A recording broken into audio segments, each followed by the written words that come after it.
Imagination. Learn to be a deliberate imaginator. Learn to believe that if you can actually see it within your eye, your third eye, your first eye, then you can see it eventually in the future. But don't only depend on just imagining it. Try your best to amplify the quality of your imagination. What do I mean by that? Meditate more. Be alone with your thoughts more. Read more books. I've been reading Harry Potter and Lord of the Rings, and these books draw out my imagination. I can actually see the world. I can actually feel like I'm within the world of Harry Potter or Lord of the Rings, or some mangas that I'm actually reading right now. We must not only improve and polish our imagination, but we must also learn to protect it. My little cousin was watching this show. It's called The Loud House, and a lot of these cartoon shows are pushing this agenda, pushing this evil, pushing this unnatural way of living towards kids, and is damaging their mind. I got to a point where my cousin was like genuinely confused to why she shouldn't be watching this, and why is it bad for her to see two dads on a TV show where it's supposed to be for kids. They're pushing this agenda. This is why we need to protect our minds. We need to shield our minds. We need to make sure we see what our little sisters, our little brothers, our little cousins are watching, to make sure that these evil forces aren't getting into our children's minds, or our family members' minds, the youth's mind. We need to protect that. They don't know any better. So it's our job as older siblings, fathers, mothers, just older role models and stuff like that. We need to make sure that we protect the imagination of these children, because children's imaginations are so powerful. That's why they're coming to the children through these cartoons and trying to mold them. They're trying to mold them so they can grow up and be completely confused of who they are. In today's age, with the Apple devices, with Androids, with laptops, television, 4K, 8K televisions, we feel like we don't need to really work towards something greater than ourselves anymore. We feel like we could just wake up and just get a quick dose of dopamine without fighting for it. And it just made the whole natural way that our brains, our bodies, supposed to, work. I think the main reason that we don't have much of a high quality of imagination is because we've became dependent on something else to give us joy in a visual pleasure, in a sense. Hopefully I use that word right. But now we could just go on our phones, we could just watch TV, and we don't have to do anything. We're just letting the world do things for us instead of actually fighting for it, fighting and working towards to what we want to see. It's made our imagination somewhat, pointless. We see our imagination as something that's not necessarily important anymore. Why do we need to imagine Wonderland when we could just watch a movie on Wonderland? Why do we need to make plans and write down plans and everything like that, when we could just watch a YouTube video of someone else making a plan and then we just copy off of them? We need to become independent again. We need to utilize our brains again before we just lose our imagination completely and we just become gray. I remember a couple years ago when Kanye West said that slavery was a choice, and he didn't mean the slavery of the past. He means mental slavery. If you're on your phone, on there for 8 hours and you haven't gotten anything done, you haven't created anything, you haven't built up anything to actually help the next generation, then that's on you. You decided that. You decided to be a slave.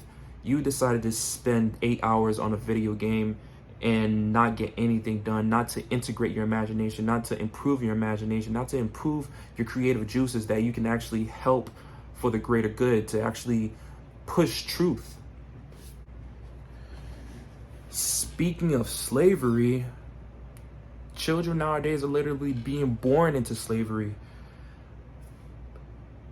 I see kids nowadays having phones when they're like 5, 6 years old. They're already being born into the TikTok age. They're living, most of their life is basically on the phone now. Most of their pleasure is on the phone. And that's not good. They're not reading stories anymore. They don't have bedtime stories anymore. There's no bedtime stories being told to children anymore. Not as much as it used to be. We could just go on our phones and we could just watch some videos, and then we could go to sleep like that. And then, you know what? When we're actually on our phones this much, our dreams actually start to just disintegrate. It starts to disintegrate. We don't have, it burns our souls. Like, if you're on a phone long enough, you realize that something within your gut is not sitting right. It doesn't feel right. It feels like your soul is somehow getting tarnished the longer you're on the phone, because the eyes are the windows to the soul. So me looking at my phone right now, if I were to spend hours on that, all this light, all this blue light coming into my eyes and everything, that's gonna sink into my soul, and I'm gonna feel sick. It's not natural to be in front of a screen for this long, and it's gonna kill. Ultimately, it's gonna lead to death. Not a physical death, but a creative one, a spiritual one. Imagination must be studied more. It must be protected more, and it must be amplified. And a lot of people don't know how to amplify it, how to improve it, how to polish it, how to be more creative, how to see more within their imagination to get to a point where they're attracting things within their lives simply by imagining it in a very high degree. So I was watching this video on Andrew, Mr. Tate, and he was saying something that really made me, I really believed in it. I really had faith in what he was saying, because most of the things he was saying, I believe. He was basically saying that before you go to sleep, try to imagine the last thing that you're thinking before you fall asleep. It's going to be hard to fall asleep, but it's going to get you to a point where you can slip into your subconscious, and you can actually start to be a better lucid dreamer. You can control the things within your dream. And I did that last night, and it was kind of hard to sleep, but at the same time, I got to the point where right before I thought I was about to fall asleep, I was like, wait, I have to remember my last thought before I fall asleep. And then I slipped into this realm where I was actually daydreaming, and I felt like I had like a connection to like an infinite amount of intelligence. I felt like my brain was literally on cloud 9, and I felt like I had so many branches and avenues within my brain that was activated that I haven't felt in a long time. So I encourage you guys to practice it before you go to sleep, or while you're about to go to sleep. Try to be as zen as possible. Try to stay up. Try to stay awake. They say that sleep is the cousin of death. So take that to heart. Also, what I would add is breathing. Breathing is another thing that people don't think it has anything to do with your imagination, but it actually goes hand in hand with your imagination. Breathe with intent and breathe with ferocity.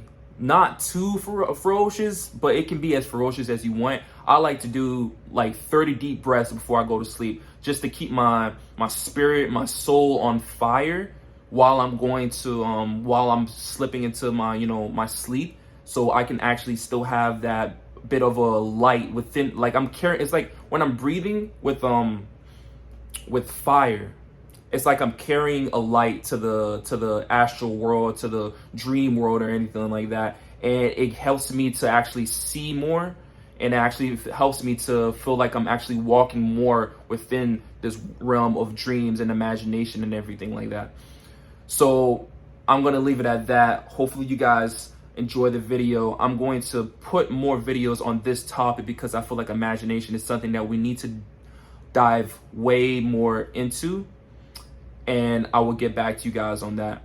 Remember to like, sub, and share the video, and I see you guys